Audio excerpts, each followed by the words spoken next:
Here at the top stories this hour, court orders remand of former Minister of Labour and Employment, Ngige, at Kuje Correctional Centre.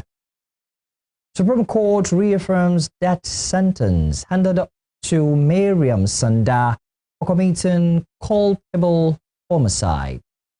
Federal government temporarily opens Section 1 of Lagos-Calabar Coastal Highway. On the foreign scene, United Kingdom imposes sanctions on senior commanders of Sudan's Rapid Support Forces suspected of heinous violence. Good evening. This is News at 7 on Western Spring Television. My name is Olufemi Alagbe. Justice Mariam Hassan of the Federal Capital Territory has ordered the remand of the former Minister of Labour and Employment, Ngige, at the Kuje Correctional Centre. Ngige, who was arraigned on an alleged corruption charge, will remain in Kuje Correctional Centre until Monday, when his bail application will be heard. The minister was specifically charged with conferring unfair advantage on his associates in the award of several contracts when he held office as minister between 2015 and 2023. He was also accused of corruptly accepting gifts of several million naira through his organizations while he was in office. The former minister, however, pleaded not guilty to all the 8-count charges brought against him by the Economic and Financial Crimes Commission (EFCC). However, his bail application could not be taken as it was served on the prosecution shortly before the court proceeded. His lead counsel, Patrick Okweto, pleaded with the court to admit the former minister on health grounds pending the hearing of the bail. But the request was opposed by EFCC's counsel, Silvanus Tahir, on claims that the former minister was of flight risk, ardent that he would respond formally to the bail application. In a short ruling, Justice Hassan adjourned till Monday, December 15, for the hearing in the bail application. The Supreme Court has reaffirmed the death sentence that was handed to Miriam Sanda, the daughter-in-law of a former chairman of the People's Democratic Party, PDP, for committing culpable homicide. In a split judgment of 4-1, a 5-member panel of justice of the Apex Court restated the judicial pronouncement that ordered her death by hanging. The court resolved all the issues she raised to set aside her conviction and the sentence against her and dismissed her appeal for want of merit. In the lead verdict that was delivered by Justice More Adumian, the Apex Court held that the prosecution established her guilt beyond a reasonable doubt. It held that the Court of Appeals' decision that upheld the sentence that was passed by the trial court was unassailable.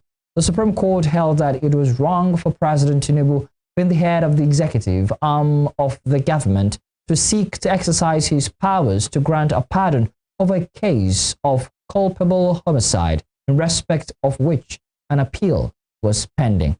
An Abuja High Court had on January 27, 2020 sentenced her to death by hanging after she was found guilty of stabbing her husband, Biliamin Bello, to death at her Abuja residence in 2017. Though she had already spent about 6 years and 8 months at the Suleja prison, President Bola Tinubu, in the exercise of his executive's powers, reduced her total sentence to 12 years. Talking politics, Rivers State Governor Siminalayi Fubara has been formally registered as a member of the All Progressives Congress (APC) after receiving his party membership card at Government House in Port Harcourt. The Rivers State APC Chairman Tony Okocha, who represented the APC National Chairman Nantenwe Yilwatda, presented the card to Fubara on Friday. Speaking at the event, Governor Fubara said his decision to join the APC was aimed at promoting unity and development in Rivers State.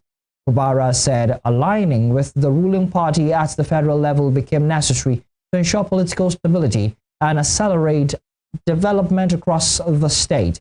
He noted that supporting President Bola Tinubu is not only a matter of political alignment, but also a show of appreciation for the president's sacrifices in keeping the Rivers state government standing through its most challenging moments.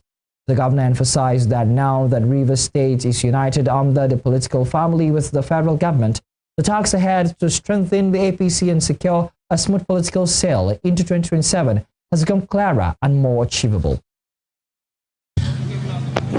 I'm also very happy this morning. I'm not just a member of the All Progressive Congress. I am the number one. I have collected. Listen, wait now, wait. I have collected my card, and the form is 0001.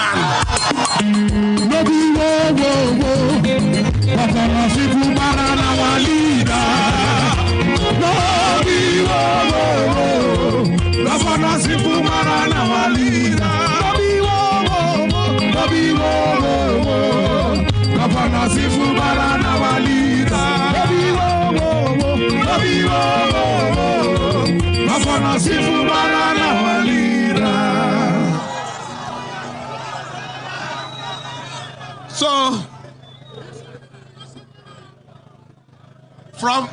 from this moment, it's not an issue of it be like say, be.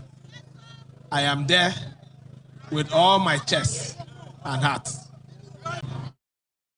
United States Governor Umaru Bago has sworn in 30 commissioners, 25 elected local government council chairmen, and their vice chairman, as well as a board. It will eliminate laziness among politicians. Bago made the call on Friday during the inauguration of newly nominated commissioners and elected chairman and vice chairman of local government areas. He pointed out that Governor Lawrence Irujakwo had declared a 3-day state mourning in his honor.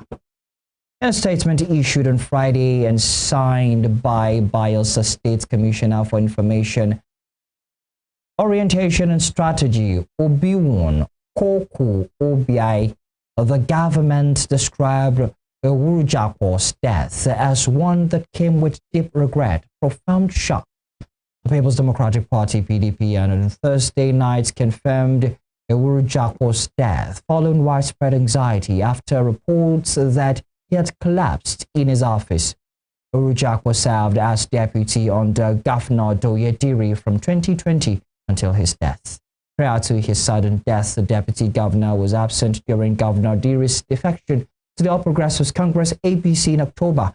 Following his defection, Governor Diri stated that he would not compel Irujakwo to join the ruling party, emphasizing that he would continue to engage his deputy to achieve positive outcomes. Meanwhile, Irujakwo had approached the Federal High Court Abuja law in Lagos during the festive period. Speaking of Lagos, the minister said the partial reopening has fulfilled a promise earlier made by the government. Umahi, during an inspection tour of the coastal highway project on November 23, 2025, assured that Section 1 will be completed and opened to traffic between December 12 and 17, 2025. He assured further that April 2026 has been set aside to complete sections. Transported more than 1.4 million passengers within the 5 months period, saving household an estimated 1.39 billion naira in transport costs. He added that the scheme currently serves over 18,000 passengers daily, describing it as one of the state's most impactful social intervention programs. Still to come, Federal Executive Council approves 3 major public-private partnership projects